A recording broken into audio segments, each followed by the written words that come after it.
পূর্ণমাত্রার যুদ্ধের আশঙ্কায় আতঙ্কে ছিলেন দুই দেশের বাসিন্দারা। এমন পরিস্থিতিতে যুক্তরাষ্ট্রের মধ্যস্থতায় আচমকাই যুদ্ধ বন্ধ হয়েছে বলে জানান মার্কিন প্রেসিডেন্ট ডোনাল্ড ট্রাম্প। মার্কিন পররাষ্ট্রমন্ত্রী মার্কো রুবিও বলেন, ভারতের প্রধানমন্ত্রী নরেন্দ্র মোদী ও পাকিস্তানের প্রধানমন্ত্রী শাহবাজ শরীফের সঙ্গে 48 ঘণ্টার আলোচনার পর তারা যুদ্ধ বন্ধে রাজি হন।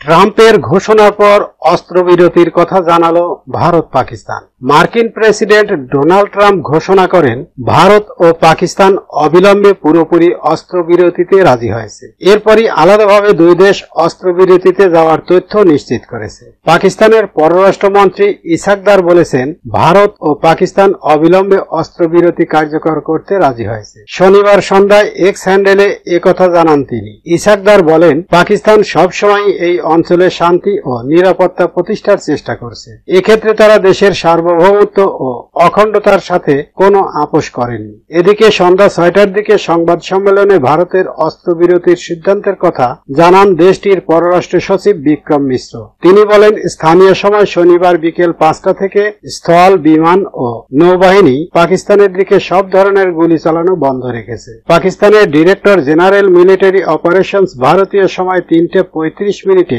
ভারতের ডিরেক্টর জেনারেল মিলিটারি অপারেশনসকে ফোন করেছিলেন। তাদের দুজনের মধ্যে স্থির হয়েছে আজ ভারতীয় সময় বিকেল 5টা থেকে দুই পক্ষের সব ধরনের গুলি চালানো এবং স্থল, আকাশ ও জলপথ সামরিক কর্মকাণ্ড বন্ধ করবে। দুই দিকেই এই সিদ্ধান্ত কার্যকর করতে নির্দেশ দেওয়া হয়েছে বলেন তিনি। সূত্র আল জাজিরা ও বিবিসি।